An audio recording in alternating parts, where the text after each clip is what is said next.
लाभ और हानि पर एक प्रश्न और लाया हूं मैं। देखिए, पढ़ाई का निरंतरता अगर नहीं होती है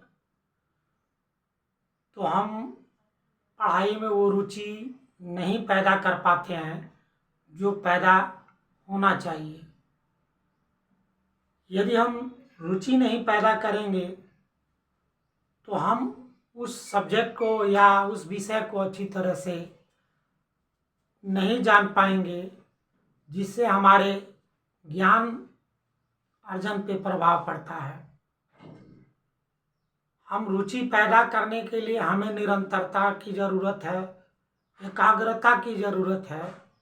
एकाग्र होकर के और निरंतर पढ़ते रहेंगे तो हम जो भी विषय पढ़ेंगे उसमें अच्छा ज्ञान अर्जन करेंगे, और ज्ञान अर्जन करेंगे तो हम उसका कहीं भी परीक्षा देंगे, हमारे पास ज्ञान रहेगा तो हम अच्छे नंबर भी पाएंगे, हम मेरिट भी अच्छा हमारा जाएगा। तो आइए, ज़्यादा बात न करते हुए मैं लाभ और हानि पर एक वीडियो और लेकर आया हूँ। जब भी मैं लाभ और हानि को पढ़ा रहा हूँ तो जितने कंडीशनल प्रश्न होते हैं, मोस्ट इम्पॉर्टेंट प्रश्न होते हैं, उसी को मैं बताता हूँ ताकि आप लोग को आसानी से आ जाए। और उस पर आधारित कोई जैसे संख्या का हेर फेर हो जाता है तो आप नियम वही रहेगा, उसी नियम पे उस संख्या को रखेंगे और लगाते जाएंगे तो आपका हल निकल जाएगा। आइए प्रश्न पढ़ते हैं। प्रश्न लंबा नहीं है लेकिन थोड़ा कंडीशन है अनुपात का। इसमें किसी वस्तु के क्रय मूल्य एवं विक्रय मूल्य का अनुपात 5:6 है तो लाभ प्रतिशत क्या होगा।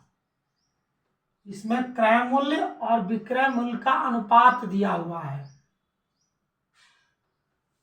तो लाभ और हानि में क्रय मूल्य और विक्रय मूल्य पता चल जाता है तो हमें लाभ भी मालूम चल जाएगा और हानि भी मालूम चल जाएगा। अगर हमारा विक्रय मूल्य अधिक है और क्रय मूल्य कम है तो हमें लाभ होगा। यदि हमारा क्रय मूल्य अधिक है, विक्रय मूल्य कम है, तो हमें हानि होगा। तो यहाँ अनुपात दिया है। जब अनुपात दिया रहता है तो हम हल कैसे करते हैं, मान लेते हैं। माना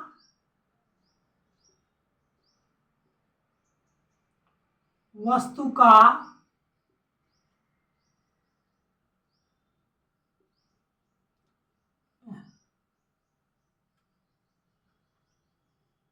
क्रय मूल्य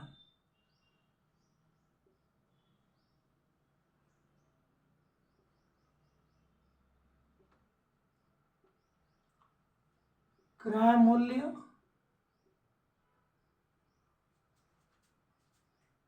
देखिए, क्रय मूल्य पहले दिया हुआ है, ये 5x लिखेंगे तथा विक्रय मूल्य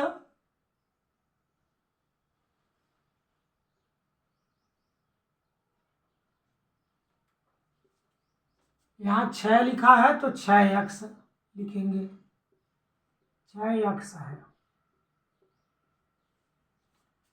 अब यहाँ देखिए, सवाल यही आपका बन गया।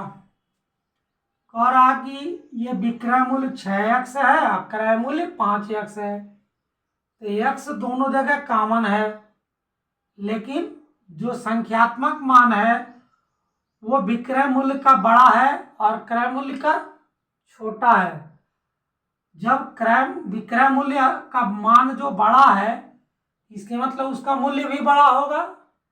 तो जब मूल्य बड़ा होगा तो क्रय मूल्य अगर छोटा है तो हमें हमेशा लाभ होगा। तो लाभ बराबर क्या होता है, चाहे लाभ प्रतिशत ही निकाल देते हैं। चलिए लाभ निकालते हैं। पहले लाभ क्या होगा कि विक्रय मूल्य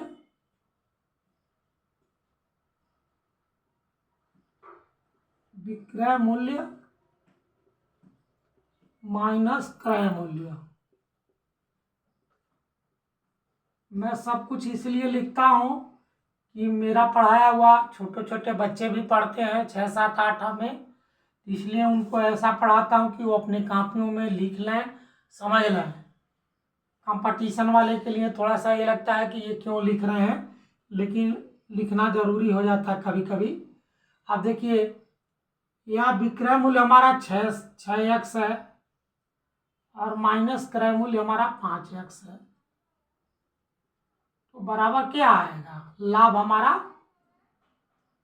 और यही हमारा लाभ हो गया है। ठीक, अब हम लाभ प्रतिशत निकालेंगे।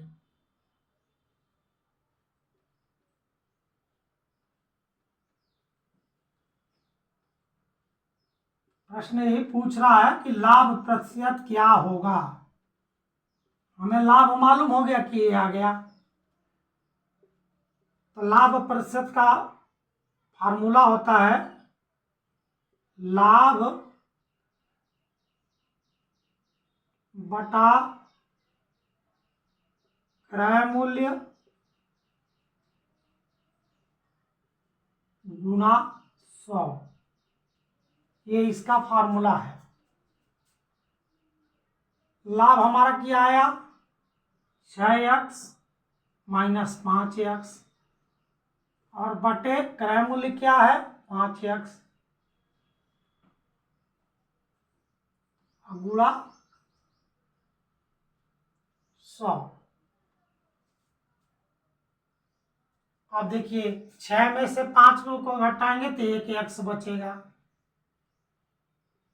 और यहाँ 5x है, ये x ऊपर वाले x से कट जाएगा, यहाँ 100 है, और इस 5 से अगर हम काटेंगे इसको 20 25 100 होता है, ये भी कट गया, तो हमारा क्या आया, केवल 20 बचा ना, ये 20% उसको लाभ हुआ, ये इसका आंसर है।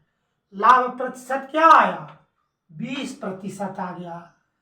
तो लाभ प्रतिशत क्या होगा, तो लाभ हमारा क्या आएगा 20 आएगा, 20% इसका लाभ आएगा, ये इसका आंसर है। बहुत बड़ा क्वेश्चन नहीं था, केवल अनुपात दिया था, अनुपात देने से हम मान लेते हैं, मानने के बाद देखिए हमारा कितना आसानी से ये सवाल लग जाता है, कोई कठिन नहीं है, एकदम आसान है। हमने कोई इधर उधर का नहीं, नॉर्मल फार्मूला लगाया और नॉर्मल ढंग से इसको लगाया हूँ, आ गया आंसर। यदि हमारे पढ़ाए हुए आपको समझ में आता है तो लाइक करिए, कमेंट करिए, और हमारे YouTube चैनल को सब्सक्राइब भी करिए। अगर आपके यार दोस्त हैं तो हमारा चैनल को शेयर भी करिए, ताकि अधिक से अधिक लोगों तक पहुंच जाए और इसका लाभ सबको मिले। धन्यवाद।